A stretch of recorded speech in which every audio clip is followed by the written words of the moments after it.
Good afternoon. Let me start by thanking State Attorney Kim Foxx and her exceptional staff for their dedication and professionalism that they have exhibited while working with me and my clients over the last few weeks. The City of Chicago and Cook County are very fortunate to have Kim Foxx and her professional staff at the helm of this criminal prosecution, and I am highly confident, extremely confident, that at the end of this journey, R. Kelly will be convicted on multiple counts. Ms. Foxx, from the very first moment that I approached her in connection with the information that we had uncovered, has been nothing but dedicated and professional. She gave me her personal assurance the first time that I met her in person earlier this month that she was going to see to it that a fair and thorough investigation was conducted by her office, that they were going to be diligent and beyond thorough as it related to getting to the bottom of this evidence and potentially bringing criminal charges against R. Kelly. This has not been a rush to judgment by any stretch of the imagination. They have been very thorough, as I said earlier, dedicated, and methodical in their investigation.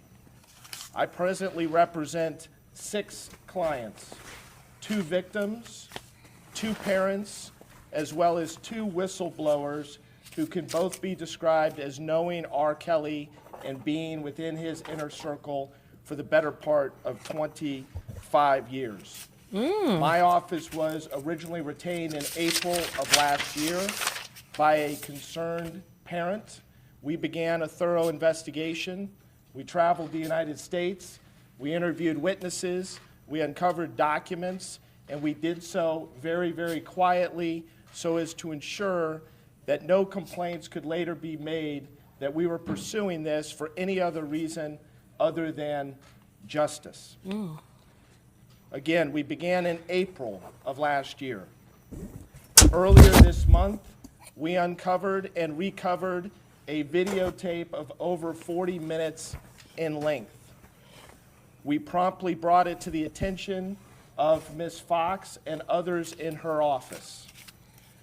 This tape leaves no question as to whether R. Kelly is guilty of multiple sexual illegal acts against a 14-year-old girl. The tape was shot in the late 90s, approximately 1999. It depicts 2 separate scenes shot on 2 separate days within Mr. Kelly's residence at the time. The audio on the tape is clearly, you can clearly listen to it. It is clear. The video is far superior than the video that was used in connection with the 2008 trial. It is an entirely different video. Repeatedly on the video, both the victim and Mr. Kelly refer to the victim's age as being 14. That occurs in excess of 10 separate times on the video. Both the victim and Mr. Kelly can be heard referencing her age. It is also clear from other things that are depicted on the video that this was in no way role-playing during some sexual act. It is clear that this young lady was 14 years of age during the time the video was shot. Mr. Kelly, throughout the video, stops what he's doing, stops his acts of sexual assault, and he proceeds to move the video camera and adjust the camera angle, zooming in, changing the direction of the shot, and things of that nature. So there's no question that he knew exactly what he was doing. At one time, or at one point in time on the video, in the first scene, it is clear that Mr. Kelly is having the victim watch another piece of pornography, which appears to be him with yet another young girl on a big screen television in the background. Repeatedly on the video, the young lady refers to Mr. Kelly as Daddy. Ugh. The video depicts Mr. Kelly engaged in oral sex with the young victim, both receiving as well as giving, God. as well as vaginal intercourse and anal penetration. No! There are also instances of Mr. Kelly urinating on the young girl on the video. This man is sick. This video was turned over again to Ms. Fox and others in her office earlier this month within days of our recovery of the tape. We have since provided additional information and evidence to Ms. Fox and others in her office. We envision continuing to do so because our investigation is not complete. We are aware of 2 other tapes in existence, one of which we have recovered, the second of which we are in the process of recovering, and as soon as we do, we will be providing those tapes as well to Ms. Fox and others in her office. Today marks a watershed moment in the 25 years of abuse by this predator known as R. Kelly. He, together with those that enabled him, undertook a course of action over 2 decades to abuse and sexually assault young girls, especially many of whom were the most vulnerable in our society. Girls that many would not listen to. Girls that came from very tough times and tough neighborhoods in many instances. These were the most vulnerable. And yet this predator, Mr. Kelly, preyed on them repeatedly. I want to send a message to the enablers of Mr. Kelly, to the agents and the managers and the attorneys and the others who stood idly by and looked the other way and turned a blind eye while teenage girls were sexually assaulted for over 2 decades. I will not rest until each of you is brought to justice. We will uncover evidence relating to your participation in these crimes. Mr. Kelly did not do this alone. He did so with the assistance of all of these folks. And it was all, let's be clear, in the interest of money. Ooh, speak on it, These Avenatti. people, these agents, these attorneys, and these managers, they looked the other way while these young girls were taken advantage of instead of doing the right thing because they didn't want to kill the golden goose. They didn't want to interfere with their own individual paydays. And as far as I'm concerned, they are just as guilty as the predator, R. Kelly. It is disgusting. And every parent in America should be disgusted not only by the conduct of Mr. Kelly, but by those that turned a blind eye, that looked the other way while this occurred for over 2 decades. As a father of 2 teenage girls, 14 and 16, I am especially outraged and disgusted by this conduct and the amount of time that it has taken to bring this predator to justice. I stand here before you as a father and as a man that believes in the rule of law and that of justice with a sense of satisfaction, temporary satisfaction today as a result of these very serious charges. But our job is not done. We are going to continue to represent our clients. We are going to continue to do what we've done for over 10 months, all in the pursuit of justice and what is right. I am highly confident that Mr. Kelly will be convicted. I am confident that he will be convicted in other jurisdictions as well, and he will rightfully die in a prison somewhere, whether it be in Illinois or elsewhere in America. He should never walk free another day in his life as a result of the over 2 decades of abuse that he dished out and participated in time and time again. I'll now take questions. Could Just two things. Number one, do you represent the young lady that is depicted on the videotape, because Gloria Allred has indicated that she is representing that person? But number two, how many of these other ancillary figures do you believe have enough culpability that they should be charged? Here's what I'll say. I know for a fact that Ms. Allred does not represent the victim depicted on the tape that we provided. There's no question she does not represent that victim. I don't know why she would claim that or suggest it. I've never received a call from Ms. Allred in connection with this case. She never inquired as to whether it was her client. That came out of left field, so I have no idea where that came from. I am not prepared to state whether we are representing that particular victim on that videotape or not at this point. And there's a reason for that I think will become clear in the coming days as it relates to these enablers. I think that ultimately that number will be in excess of 10 individuals over 2 decades that assisted Mr. Kelly in his sexual assaults, transporting minors, and covering this entire process. Yes. Are the incidents on the videotape directly connected to the charges that were brought down today? I am representing at least one individual identified in the grand jury indictment, and I am not going to identify that individual because obviously they were a minor at the time. In this jurisdiction or another jurisdiction? I'm sorry? Are all your clients in this jurisdiction or another jurisdiction? Multiple jurisdictions around the country. Yes, sir. You talk about obstruction of justice. Can you give us some sense of what that is and what you have uncovered? In connection with the 2008 trial, there is no question that Mr. Kelly and many of those around him engaged in obstruction of justice Ooh, yes. through threats and intimidation of witnesses, secreting certain witnesses outside the jurisdiction, outside the reach of prosecutors here in Chicago, engaging in the payment to various witnesses in order to shape their testimony, as well as the payment of monies designed to procure evidence so that it could subsequently be destroyed and kept out of the hands of prosecutors here in Chicago. This trial was rigged in 2008. Make no mistake about it.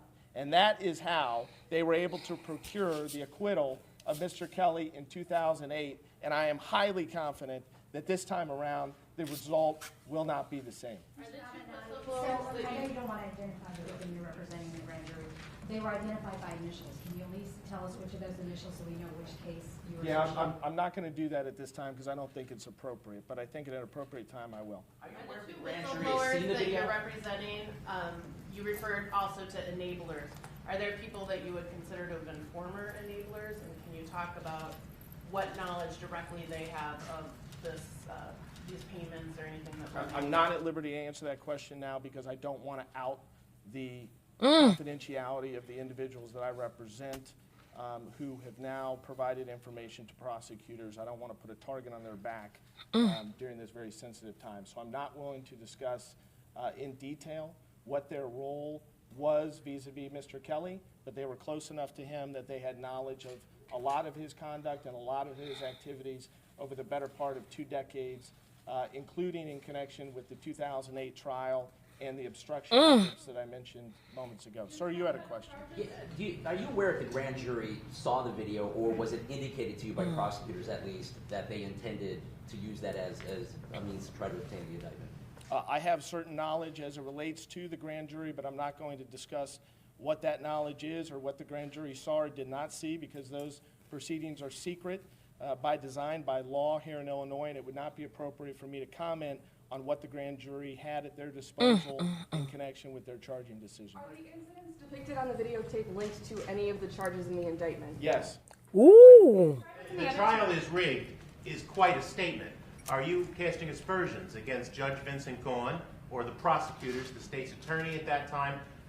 Who? No, I'm not casting aspersions as it relates to the sitting judge or prosecutors in that case, most certainly not the prosecutors or the sitting judge, or even Mr. Kelly's defense counsel that handled the trial directly in that case. What I am saying unequivocally is that Mr. Kelly and many around him engaged in each of the acts that I identified earlier as it relates to rigging that trial and the outcome.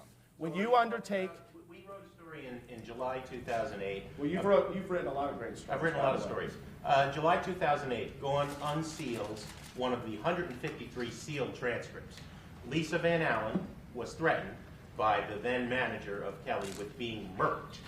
Is that what you're talking about? Well, that's one act, but that was a... Are you representing Van Allen? No, I'm not presently representing Van Allen, but what I'm telling you is that was not a single incident of that type of conduct. There was all kinds of shenanigans that went on, obstruction of justice acts in connection with the 2008 trial. That would be one of many.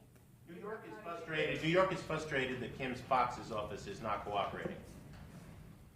New York. 3 federal agencies in New York, 2 jurisdictions, Eastern, Southern, a sitting grand jury, and they're not getting cooperation from Chicago. Chicago screwed this up the first time. Why shouldn't it be federal? Well, I'm highly confident that, well, first of all, I think the fix was in the first time, so I don't think prosecutors got a fair swing at the pitch, if you will, number one. And number two, I'm highly confident that nothing's going to be screwed up this time, and if I had any doubts about that, then I would not have turned the evidence over to Ms. Fox and her staff. I would have turned it over to others. But I feel highly confident in Ms. Fox's ability. There's little question in my mind that her and her office are going to be able to gain a conviction. As it relates to the cooperation level, from what I've witnessed, there has been cooperation with Ms. Fox, although I haven't been privy to many of those communications. But it's not unusual for state prosecutors and federal prosecutors to sometimes butt heads as it relates to who's going to take the lead in connection with a investigation. So I'm confident that any federal prosecutor that deems it necessary, they too will have their chance to charge Mr. Kelly. And it's one of the reasons why I don't believe that he'll ever walk free, because I think he will be brought up on other charges in the future, whether they be related to the Mann Act or other conduct that Mr. Kelly and his enablers engaged in. Would you explain what these enablers... About whether or not this tape, this videotape that you handed over to the state's attorney, was that part of your accusations about obstruction of justice? Was this tape kept from prosecutors back during 2008? Mr. Kelly and others close to him took specific steps and acts to keep this tape out of the hands of prosecutors in connection with the 2008 trial, because they realized how critically important it was to Mr. Kelly's ability to gain an acquittal in connection with that case. So the answer would be yes. Sir? You speak of the enablers, and you made it sound like they were instrumental in procuring these young women. Would you explain what you mean by that, and exactly what did they enable? Well, here's what I'll say. You don't carry out over 2 decades of sexual abuse targeting girls under the age of 18 and travel with them around the country and put them up, whether it be in your residence or hotel rooms or elsewhere. Exactly. Provide for them in certain circumstances, keep them from speaking with other people and the like without help. You doggone right. So there's no question that people very close to R. Kelly participated in this conduct and enabled it, all in the interest of money, because they did not want to interfere with their payday, and they recognized that if he was charged and convicted, their payday would end. And that is the predominant reason why they engaged in this conduct, and I think ultimately many of them are going to be forced to account for their role in all of this over the last 25 years. The other 2 videos, and if the victims in today's indictment are pictured in those videos? Yeah, I'm not prepared to describe what is depicted in the other or shown in the other 2 videos at this time. Can you say today's victims in the indictment are in those videos? One of them is. Because there is a video here that we're talking about, what other charges do you think that R. Kelly could be facing as your investigation continues? Today there's the 10 counts of sexual abuse. Could he, down the road, could they be adding more charges? That's a good question. I think they may certainly add additional charges. You could say yes, a superseding indictment or something similar to that. I think, frankly, the charging decision today was very well thought out and was conservative, and it was very smartly done by Kim Fox. I think this is the tip of the iceberg. I think you're likely to see additional state charges as well as federal charges. And I think that may even be more true once Mr. Kelly is actually arrested and taken into custody, and others begin to come forward. Oh, yes. You feel the surviving R. Kelly docuseries has played in this kind of push for people to come forward? Well, there's no question that the docuseries brought a spotlight to this and has encouraged victims to come forward, and I think that's a very positive thing. I think it has also encouraged prosecutors from around the country to take a closer look at Mr. Kelly and his conduct, as well as that of the enablers. We were involved in this case back in April. I only found out about the docuseries many months after we were already underway, so it had no impact on what we did, but I thought it was nicely done. How did the clients that retained you back in April, how did they come to you? How was that approach as far as wanting to get you involved? They called me on the phone, the same way a lot of clients usually contact me, either by email or by phone. They'd seen my work in connection with other cases. They'd reached out to us. We decided to get involved. We also did so on a pro bono basis. I want to make that clear. And the reason why we did that is because of how important this is and what a miscarriage of justice this has been for so long. And we believed, again, that because of the victims in this case are so vulnerable, and this had gone on for so long, that we would devote a significant amount of time and resources to this effort. And as I stand here today, I'm certainly happy that we did. Any kind of criminal charges? I'm sorry? Go ahead. Was it one of the victims or was it a parent who reached out to you? It was a victim initially. The whistleblowers that you're representing, have they, at any point up to now, or are they currently facing criminal charges Yeah, themselves? I'm not going to answer that. I'm not at liberty. Ms. Fox did not take questions. My phone is ringing every 5 minutes from those parents in Florida and Georgia. Their daughters may or may not be in Trump Tower. We've had one crummy police well-being check on January 11th, Trump in which Tower. Mr. Kelly said, "Turn on your body cams." If we are to believe 25 years of stories using the word brainwashing, those girls may be in trouble right now. Do you know, since Ms. Fox wouldn't take questions, what's being done to see if those girls are okay? I presently, That's what the parents want. I presently represent two of the parents Savages or Clarence? of one of the young ladies that is believed to be with Mr. Kelly. I have addressed this issue with Ms. Fox. I am more than satisfied with the explanation that I've received from her. I believe that they have taken adequate steps and precautions to ensure those girls' safety in this interim time period. And I'm satisfied by the response that I got from her. Then why am I hearing from the parents who are like in a tizzy right now? Well, I don't know which parents you're talking about or what they're. I'm talking about Angelo but- and Alice but- Clary and Tim and John Jalen Savage. They're- Again, I'll show you the messages. I'm satisfied with the response that I've received from Ms. Fox, although I can't guarantee the welfare of those young ladies. But I'm confident that her and her staff and the Chicago Police Department have taken adequate steps during this interim time period between the announcement of the charges and Mr. Kelly's surrender, which I understand will either be later today or tomorrow morning. Since those parents are on the record, you can say which set of parents you're representing. I'm not willing to make that announcement yet or that disclosure. Thank you. Represent one of the victims who's connected to the charges handed down today, correct? Is that victim cooperating with prosecutors? I'm sorry, one more time? You represent one of the victims who is connected to the charges that were brought down today. Correct. Is that victim cooperating with prosecutors? I'm not willing to disclose that at this point. You mentioned Mr. Kelly's surrender that's impending here. Obviously, he's likely watching some of this coverage. Anything you'd like to say directly to Mr. Kelly? Oh, that's a good one. It is high time that you face justice for the conduct that you have engaged in for the better part of over 2 decades, and don't count on ever getting out of prison. Are all the victims female? To the best of my knowledge, yes. Anything else? Is your client ready to go before a trial jury? Well, I have multiple clients, and I believe every one of my clients is prepared to testify if necessary before a jury and multiple juries around the country if necessary. They are dedicated to ensuring that justice is done in this case. You're doggone right. Any client who's connected to the charges, you As far as just say if they're the cooperating. money recovered and the 2 year sentence you recovered, well, when you recovered, you're still in process of the third. Were those being kept as just souvenirs or tokens? Obviously, we've had a trial, it was a decade ago. Yeah, I'm not at liberty to disclose where those videos were being kept. I'll take one more question. I think you referenced this, and please forgive me. The young lady on the videotape that you said makes reference to being 14 years old. Was she one of the 3 victims that were, or the 4 victims that were referred to in today's indictment? Yes, that'll be my last question. Thank you. Ooh.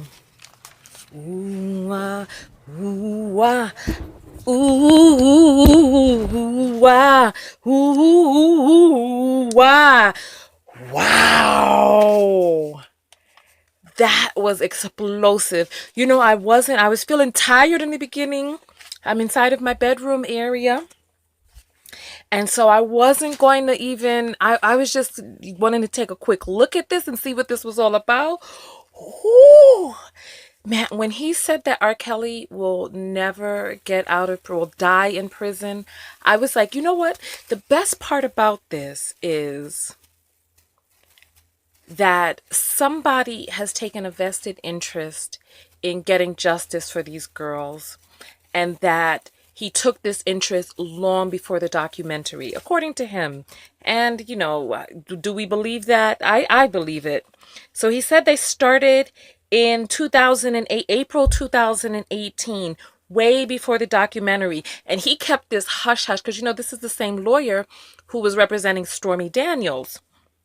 And so, you know, one of the things that I will say is that I have so much respect for Avenatti at this moment. When he was in the fight for Stormy Daniels, he was going hard up against the president, the most powerful man in the free world, or at least in the United States.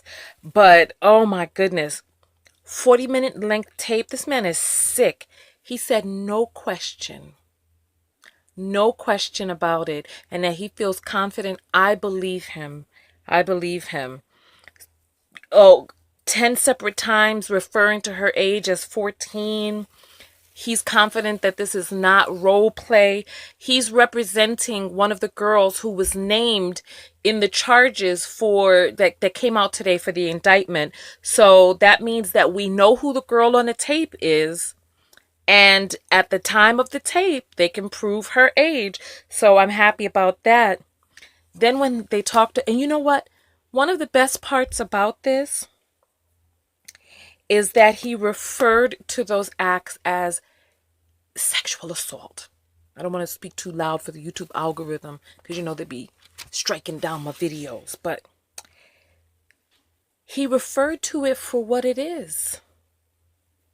Because so many people are like, oh, he had sex with this girl. He was having sex. No, he was assaulting. He was raping.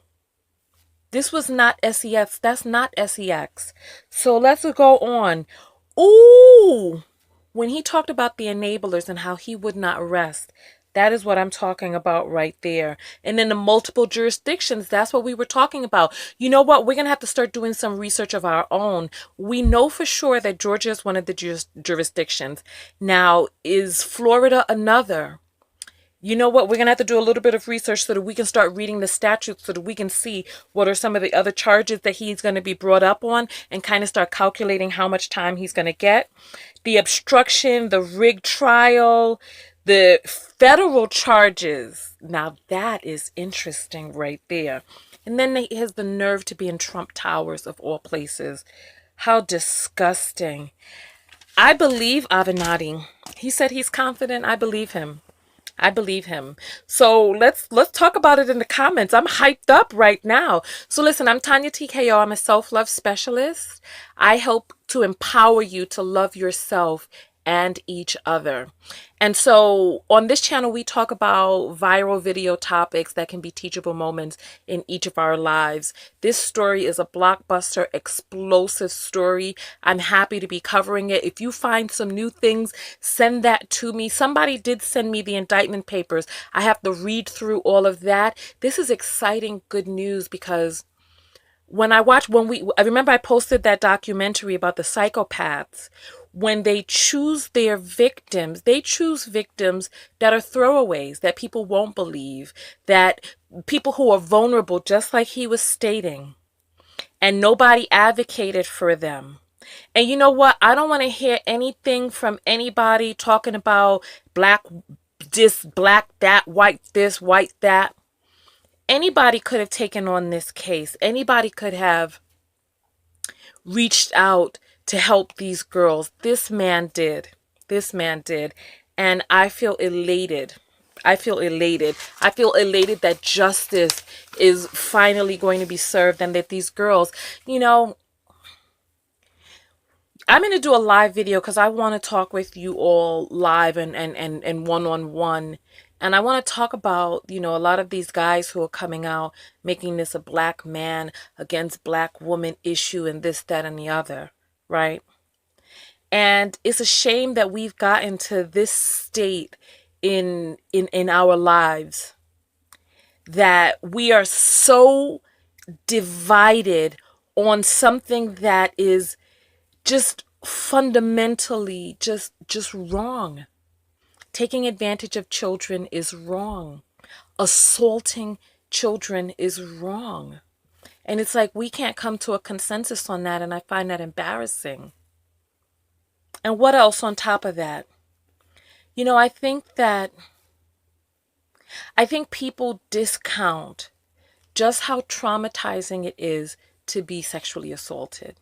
I think people discount how much that alters the course of a person's life. And so when he says that R. Kelly is going to die in jail, some people may think that that's too extreme. But when you rob a person, when you rob a young adult, I think that that's one of the most egregious crimes.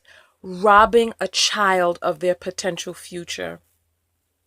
So no, he's been able to get away with this, wreaking havoc in people's lives for decades.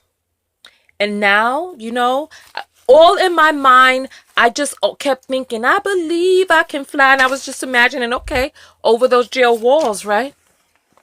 You're going to fly right into the jail, boy. And that's it. So no more songs, no more going out on the rampage, no more presumption of innocence because people are like, well, he's free, isn't he? All of the money and all of the stuff. And the thing is that, listen, some people are saying, oh, he was assaulted as a child. Well, he's an adult now. That's no excuse to continue assaulting. When you realize something is amiss inside, it's up to you as an adult. Look, our minds don't become fully developed, they say, until we're about 25 years old. You guys are telling me this man is 51, 52 years old. At what point was he going to change his ways and go get help? He had already skated very close. What they did was they engaged in obstruction, evidence tampering, witness threatening. He had no intention of changing his ways, no intention of rehabilitating himself, no intention of stopping himself from being a menace. And yes, the streets are safer now that he's off the street. And any black male who aligns themselves with a human like that as the spokesperson for black manhood, you need to check yourself. You think I don't like black men? No. If that's your spokesmodel, you don't like black men because you think very lowly of them. As a matter of fact, you should want a person like this off the street to stop sullying up you all's good name. Listen, I'm out of here. Tanya TKO, I want to hear your thoughts below. I feel like dancing. Ah, I could just, woo, ow, ow, ooh, ah. Listen, I'm very happy. I could just, listen. I'm tickled pink. I have pink all around me too. I'm just ecstatic about this. I'm ecstatic because one of the biggest, I'd say one of the most hurtful parts of being assaulted is having your choice and your governance for your own body being taken away, as well as not having the voice to be able to speak up and be heard. And now these young ladies are being heard. And not only that, he said he will not rest until the enablers are taken down too. So I know that there are a lot of knobby knees shaking in their boots right now. All of those wranglers, all of those people all of those coordinators, wranglers, liaisons, and all of those people who enabled and sold these girls to keep their check coming. He's coming for you. 1, 2, Avenatti's coming for you. All right. Go get him, Avenatti. Go get him. All right, Tanya TKO, and I'm out. Go out there and love one another, but most importantly, love yourself. And love yourself enough to get help when you feel something is amiss on the inside. Not just when you want to hurt other people, but even if you have the desire to hurt yourself, get help. Love yourself enough to not hurt anybody. Love yourself enough to help, to realize that we are all one universal energy. And what you do to somebody else, you do to yourself, you do to me, you do to the whole world. And now, some of the trash, garbage, and debris that's been put out there is getting swept up. No longer swept under the rug. We're lifting up the rug. We're peering under. Listen, me too. And you too. Come on. Let's get it. Go, Avenatti. Go!